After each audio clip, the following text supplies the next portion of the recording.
मित्रांनो, यवतमाळ अपडेटमध्ये यवतमाळ वाशिम लोकसभा मतदारसंघातील सर्व नागरिकांचं, विशेषतः मतदारांचं मनापासून स्वागत करतो. खासदार संजय देशमुख यांना खासदार करण्यासाठी निर्भय बनूच्या माध्यमातून आणि महत्वाची बाब म्हणजे ही की यवतमाळ शहरामध्ये जेवढ्या काही महत्वाच्या सामाजिक संघटना आहेत, या संघटनांच्या माध्यमातून या सर्व लोकांनी प्रचंड मोठ्या ताकदीचे प्रयत्न केले होते. त्यांना निवडून आणलं होतं.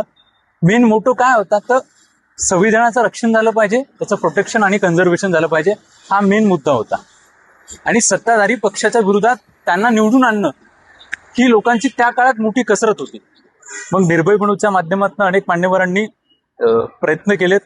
त्यातलं एक महत्वाचं नाव, यवतमाळ शहरामध्ये जेवढ्या काही महत्वाच्या सामाजिक संघटना आहेत त्यांचे जे समन्वयक आहेत ते माननीय प्राध्यापक घनश्याम दरणे माझ्यासोबत आहेत. सर, काय सांगाल? नमस्कार. संविधानावर निष्ठा असणाऱ्या, संविधानिक मूल्यांची जोपासना करणाऱ्या सर्व संघटनांनी, त्यात निर्भय आलं. त्यावेळी लोकसभा 2024च्या वेळी जे केंद्र सरकार संविधान बदलण्याची भाषा करत होतं त्यांना धडा शिकवण्यासाठी म्हणून एक प्रखर आणि ठाम भूमिका घेऊन जी सर्व मंडळी उभी राहिली, त्या मंडळींनी एक जिल्ह्यामध्येच नव्हे तर राज्यभर, देशभर एक वातावरण निर्माण केलं की ज्या वातावरणाचा भाग म्हणून केंद्र सरकारला मोठ्या प्रमाणात सत्तेत येता आलं नाही. इथे सुद्धा यवतमाळला त्यावेळी भाजपच्या विरोधात उमेदवार असणाऱ्या संजय देशमुखांना आम्ही निवडून दिलं. त्यावेळी निवडून देत असताना तो माणूस कोण आहे हा आमच्या दृष्टीनं गौण मुद्दा होता. आमच्या दृष्टीनं मुद्दा होता की भाजपला इथून हद्दपार करणे, आणि तो मुद्दा आम्ही शेवटास नेला. आम्हाला त्यावेळी सुद्धा या व्यक्तीवर संशय होता, हे स्पष्ट आहे. आज त्यांनी प्रत्यक्ष शेण खाल्लं म्हणण्यापेक्षा विष्ठा खाल्ली असं मी म्हणेन. कारण त्यांनी फक्त संविधानिक मूल्यांच्या सोबत प्रचार आणि जनजागरण करणाऱ्या लोकांचा विश्वासघात केला असं नाही, तर संविधानाच्या साठी एकनिष्ठ असणाऱ्या सर्व मतदारांशी त्यांनी द्रोह केलाय.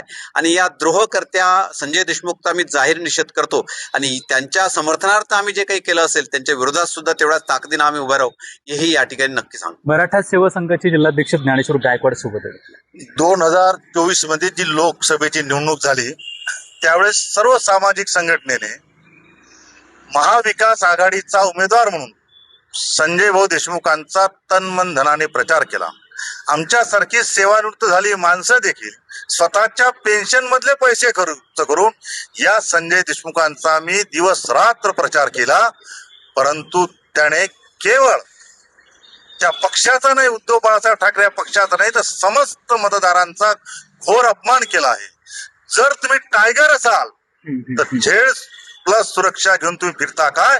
जर तुम्ही खऱ्या अर्थानं शिव फुले शाहू आंबेडकरांच्या महाराष्ट्राचे असाल तर फक्त वाय दर्जाची सुरक्षा व्यवस्था बाजूला ठेवून फक्त यवतमाळमध्ये तुम्ही फिरून दाखवा, पहा आम्ही तुमचा कसा निषेध करतो. तर या ठिकाणी स्वातंत्र्य सैनिक पाल्य समितीचे आणि त्यांच्या कारकिर्दीबद्दल बोलण्याची काही परिभाषा नाही, ते माननीय नंदकुमार बुटे माझ्यासोबत आहेत. भाऊ, काय सांगाल?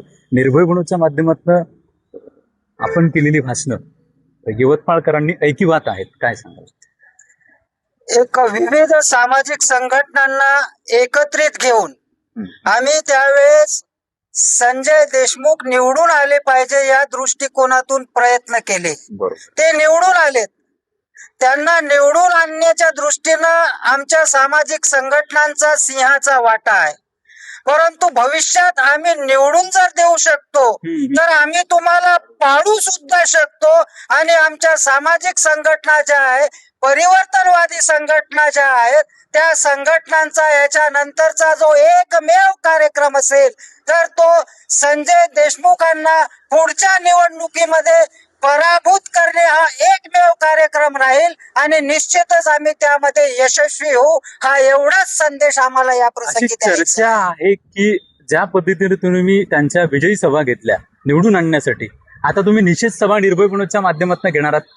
निश्चितच या संदर्भातल्या निषेध सभा सुद्धा घेतल्या जाईल आणि त्या गावागावामध्ये घेतल्या जाईल. निषेधाचा संदेश जो आहे तो संदेश गावामध्ये, झोपडीमधल्या माणसाच्या खोपडीपर्यंत आम्ही पोहोचवू. माझ्यासोबत जिजाऊ ब्रिगेडच्या शोभाताई पारधी आहेत, काय सांगाल थोडक्यात? जय जिजाऊ. सर्व मतदारांनी संविधानाच्या मूल्याची जोपासना करण्यासाठी संजय देशमुख यांना निवडून दिले.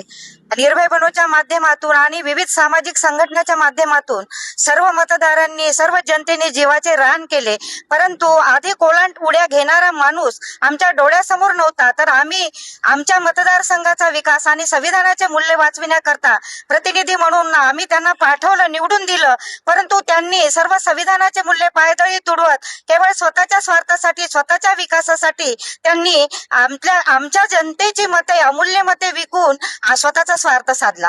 ही यवतमाळ वाशिम लोकसभा मतदारसंघातील मतदारांची भावना आहे आणि ही सगळी लोक विविध सामाजिक संघटनांमध्ये गेल्या अनेक वर्षांपासून काम करतात. परिवर्तनवादी विचारधारा मांडणारी ही सगळी मान्यवर आहेत. थांबतो. पंढरी पाठे, यवतमाळ अपडेट.